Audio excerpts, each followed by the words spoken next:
नमस्कार। Story with Ranjit में आपका स्वागत है। महान साहित्यकार मुंशी प्रेमचंद की एक अनोखी कहानी है नरक का मार्ग। इस वीडियो के माध्यम से मैं आपको सुनाऊंगा नरक का मार्ग कहानी। एक बार जरूर सुनिए।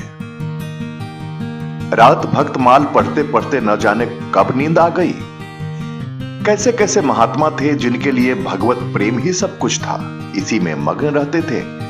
ऐसी भक्ति बड़ी तपस्या से मिलती है। क्या मैं यह तपस्या नहीं कर सकती? इस जीवन में और कौन सा सुख रखा है? आभूषणों से जिसे प्रेम हो वो जाने। यहां तो इनको देखकर आंखें फूटती है। धन दौलत पर जो प्राण देता हो वह जाने। यहां तो इसका नाम सुनकर ज्वर सा चढ़ जाता है।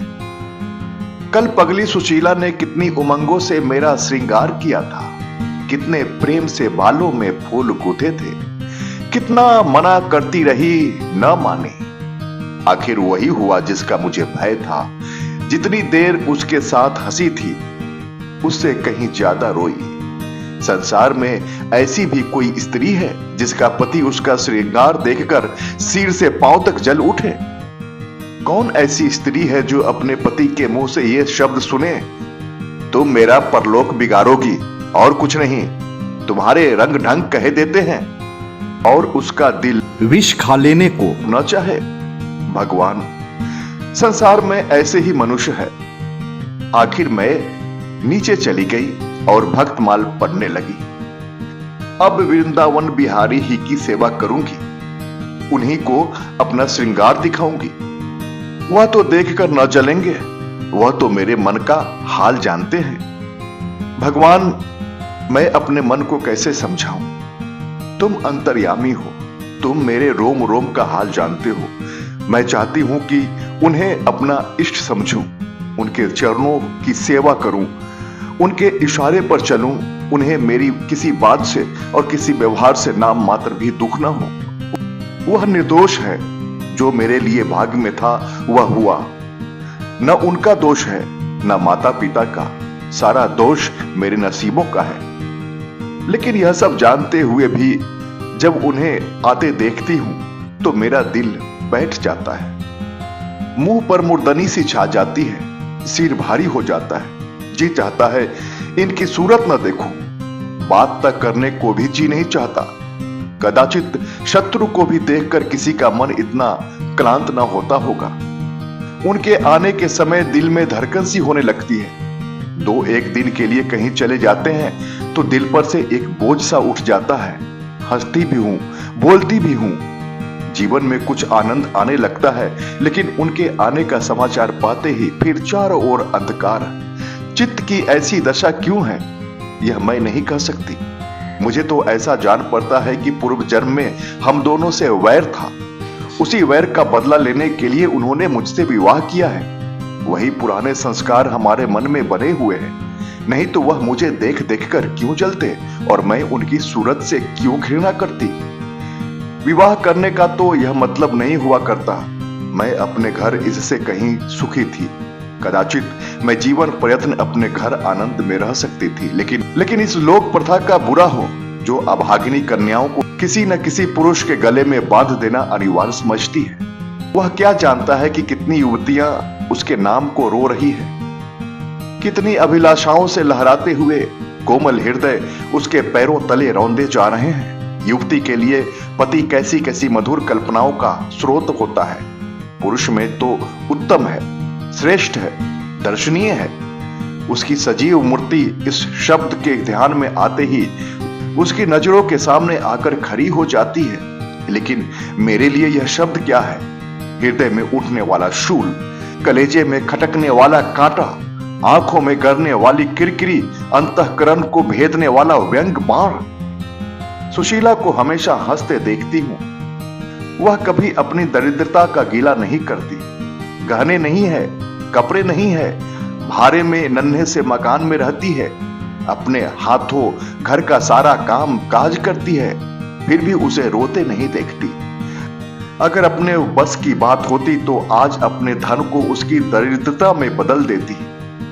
अपने पति देव को मुस्कुराते हुए घर में आते देखकर उसका सारा दुख दरिद्र छू मंतर हो जाता है। छाती गज भर की हो जाती है। उसके प्रेमालिंगन में वह सुख है जिस पर तीनों लोक का धन न्यौछावर कर दूं। आज मुझसे जब्त न हो सका। मैंने पूछा, तुमने मुझसे किस लिए विवाह किया था? यह प्रश्न महीनों से मेरे मन में उठता था, पर मन को रोकती चली आती थी। आज प्याला छलक पड़ा। यह प्रश्न सुनकर कुछ बौखलाए से गए। बगले झांकने लगे, खीसे निकाल कर बोले, घर संभालने के लिए, गृहस्थी का भार उठाने के लिए, और नहीं क्या भोग विलास के लिए? घरनी के बिना यह आपको भूत का डेरा सा मालूम होता था। नौकर चाकर घर की संपत्ति उड़ाए देते थे। जो चीज जहां पड़ी रहती थी वहीं पड़ी रहती थी। उसको देखने वाले न था। तो अब मालूम हुआ कि मैं इस घर की चौकसी करने के लिए आई गई हूं। मुझे इस घर की रक्षा करनी चाहिए और अपने को धन्य समझना चाहिए कि यह सारी संपत्ति मेरी है। मुख्य वस्तु संपत्ति है। मैं तो केवल चौकीदारिनी हूं। ऐसे घर में आज ही आग लग जाए। अब तक तो मैं अनजान में घर की चौकसी करती थी। जितना वह चाहते हैं उतना ही सही, पर अपनी बुद्धि के अनुसार अवश्य करती थी।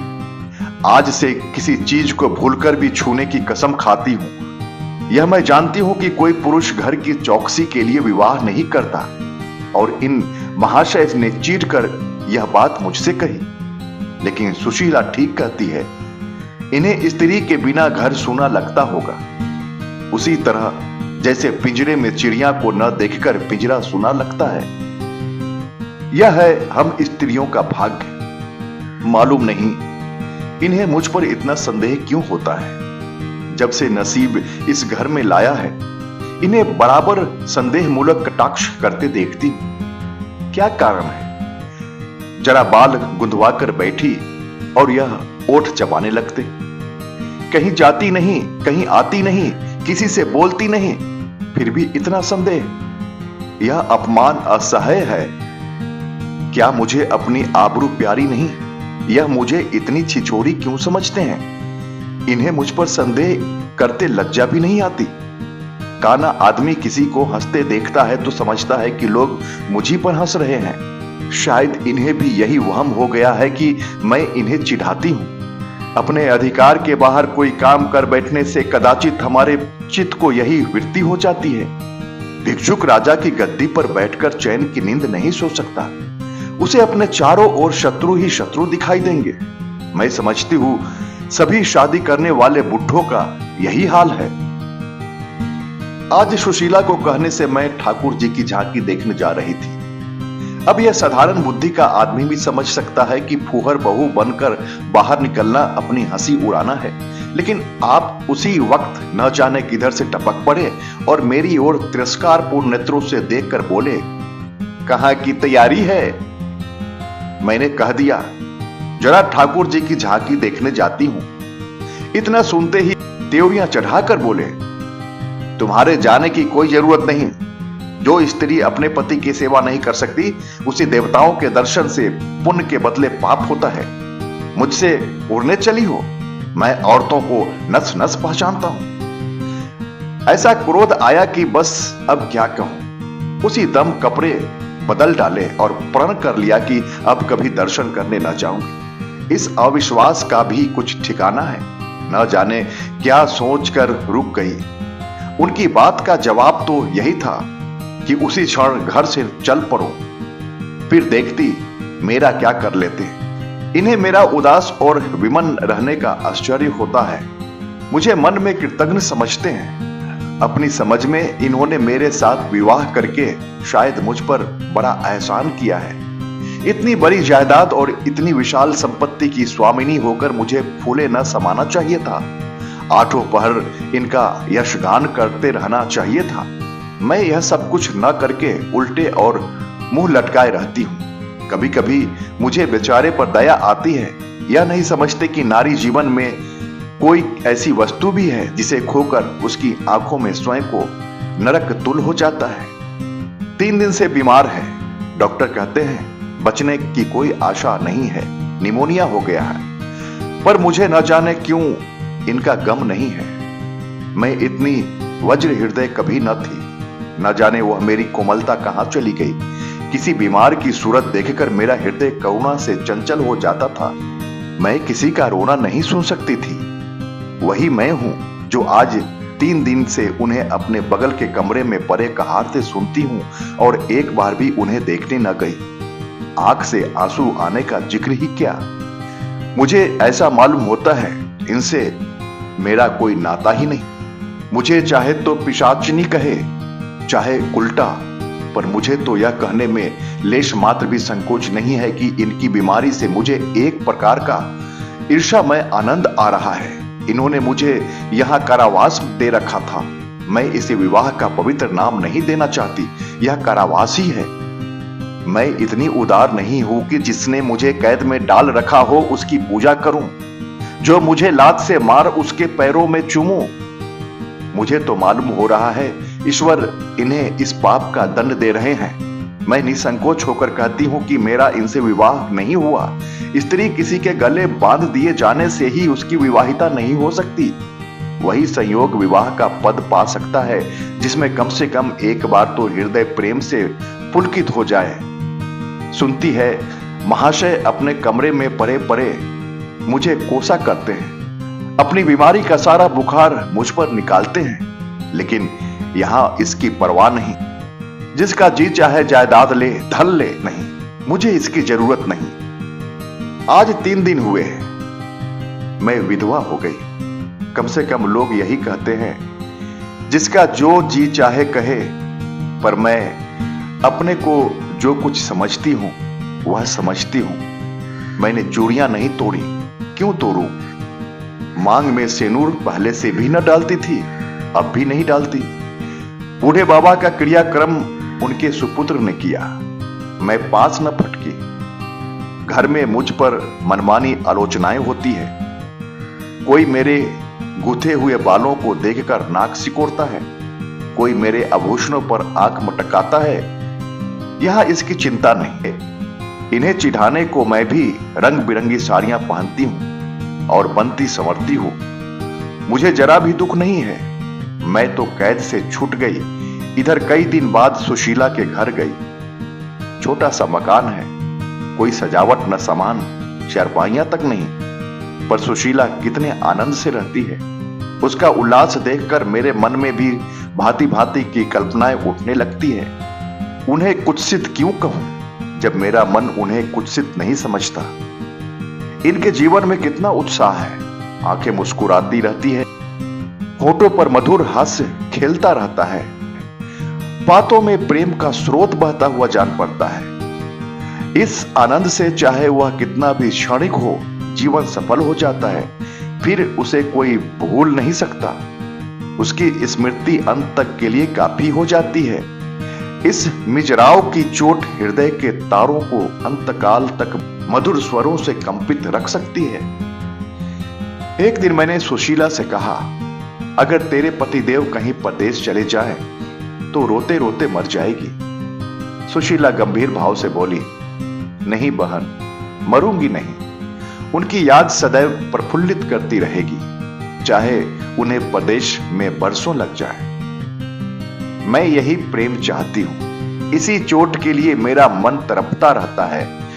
मैं भी ऐसे ही स्मृति चाहती हूं, जिससे दिल के तार सदैव बजते रहें, जिसका नशा नित्य छाए रहे। रात रोते रोते हिचकियां बंध गई। न जाने क्यों दिल भर भर आता था। अपना जीवन सामने एक बिहर मैदान की भांति फैला हुआ मालूम होता था, जहां बगुलों की सिवा हरियाली का नाम नहीं। घर फाड़े खाता था। चित्त ऐसा चंचल हो रहा था कि कहीं उड़ जाऊं। आजकल भक्ति के ग्रंथों की ओर ताकने को जी नहीं चाहता। कहीं सैर करने जाने को भी इच्छा नहीं होती। क्या चाहती हूं वह मैं स्वयं नहीं जानती, लेकिन मैं जो नहीं जानती वह मेरा एक एक रोम जानता है। मैं अपनी भावनाओं की सजीव भूमि हूं। मेरा एक एक अंग मेरी आंतरिक वेदना का आर्तनाद कर रहा है। मेरे चित्त की चंचलता उस अंतिम दशा को पहुंच गई है, जब मनुष्य की निंदा की न लज्जा रहती है न भय। जिन लोभी स्वार्थी माता पिता ने मुझे कुएं में ढकेला, जिस पाषाण हृदय प्राणी ने मेरी मांग में सिंदूर डालने का स्वांग किया, उनके प्रति मेरे मन में बार बार दुष्कामनाएं उठती है। मैं उन्हें लज्जित करना चाहती हूं। मैं अपने मुख में कालिख लगाकर उनके मुख में कालिख लगाना चाहती हूं। मैं अपने प्राण देकर उन्हें प्राण दंड दिलाना चाहती हूं। मेरा नारीत्व लुप्त हो गया है। मेरे हृदय में प्रचंड ज्वाला उठी हुई है। घर के सारे आदमी सो रहे थे। मैं चुपके से नीचे उतरी, द्वार खोला और घर से निकली। जैसे कोई प्राणी गर्मी में व्याकुल होकर घर से निकलते हैं और किसी खुली हुई जगह की ओर दौड़े, उस मकान में मेरा दम घुट रहा था। सड़क का सन्नाटा था, दुकानें बंद हो चुकी थी। सहसा एक बुढ़िया आती हुई दिखाई दी। मैं डरी कहीं चुड़ैल न हो। बुढ़िया ने मेरे समीप आकर मुझे सिर से पांव तक देखा और बोली, किसकी राह देख रही हो? मैंने चीट कर कहा, मौत की। बुढ़िया कहती है, तुम्हारी नसीबों में तो अभी जिंदगी के बड़े बड़े सुख भोगने लिखे हैं। अंधेरी रात गुजर गई तो आसमान पर सुबह की रोशनी आ रही है। मैंने हंसकर कहा, अंधेरे में भी तुम्हारी आंखें इतनी तेज है कि नसीबों की लिखावट पढ़ लेती है। बुढ़िया ने कहा, आंखों से नहीं पढ़ती बेटी, अक्ल से पढ़ती हूं। धूप में चूड़े नहीं सफेद किए हैं। तुम्हारे बुरे दिन गए और अच्छे दिन आ रहे हैं। हंसो मत बेटी, यही काम करते इतनी उम्र गुजर गई। इसी बुढ़िया की बदौलत जो नदी में कूदने जा रही थी, वे आज फूलों की सेज पर सो रही है। जो जहर का प्याला पीने को तैयार थी, वे आज दूध की कुल्लियां कर रही है। इसलिए इतनी रात गए निकलती हूं और अपने हाथों किसी अभागिन का उद्धार हो सके तो करूं। किसी से कुछ नहीं मांगती, भगवान का दिया सब कुछ घर में है। केवल यही इच्छा है कि अपने से जहां तक हो सके दूसरों का उपकार करूं। जिन्हें धन की इच्छा है उन्हें धन, जिन्हें संतान की इच्छा है उन्हें संतान, बस और क्या कहूं। वह मंत्र बता देती हूं, जिसकी जो इच्छा हो वह पूरी हो जाए। मैंने कहा, मुझे न धन चाहिए न संतान। मेरी मनोकामना तुम्हारे बस की बात नहीं। बुढ़िया हंसी, बेटी तुम नहीं चाहती हो वह मैं जानती हूं। तुम वह चीज चाहती हो जो संसार में होते हुए स्वर्ग की है, जो देवताओं के वरदान से भी ज्यादा आनंदप्रद है, जो आकाश कुसुम है, गुलर का फूल है और अमावस का चांद है। लेकिन मेरे मंत्र में वह शक्ति है जो भाग्य को भी संवार सकती है। तुम प्रेम को प्यासी हो, मैं तुम्हें उस नाव पर बैठा सकती हूँ जो प्रेम के सागर में प्रेम की तरंगों पर क्रीड़ा करती हुई तुम्हें पार उतार दे। मैंने उत्कंठित होकर पूछा, माता तुम्हारा घर कहाँ है? बुढ़िया ने कहा, बहुत नजदीक है बेटी, तुम चलो तो मैं आंखों पर बैठाकर ले चलूं। मुझे ऐसा मालूम हुआ कि यह कोई आकाश की देवी है। उसके पीछे पीछे चल पड़ी। आह, वह बुढ़िया जिसे मैं आकाश की देवी समझती थी, नरक की डायन निकली। मेरा सर्वनाश हो गया। मैं अमृत खोजती थी, विष मिला। निर्मल स्वच्छ प्रेम की प्यासी थी, गंदे विषाक्त नाले में गिर पड़ी। वह वस्तु न मिलनी थी, न मिली।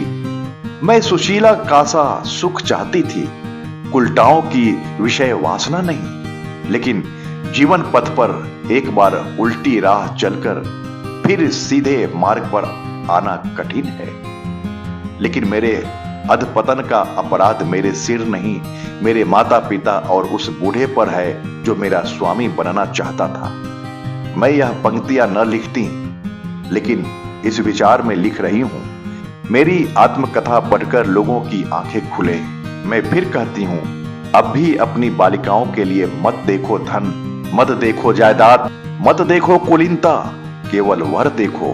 अगर उसके लिए जोर का वर नहीं पा सकते तो लड़की को कंवारी रख छोड़ो, जहर देकर मार डालो, गला घोंट डालो, पर किसी बूढ़े खसूट से ब्याह मत करो। स्त्री सब कुछ सह सकती है, दारुण से दारुण दुख, बड़े से बड़ा संकट, अगर न सह सकती तो अपने यौवन काल की उमंगों का कुचला जाना। रही मैं, मेरे लिए अब इस जीवन में कोई आशा नहीं। इस अधम दशा को भी उस दशा से न बदलूंगी जिससे निकलकर आई हूं।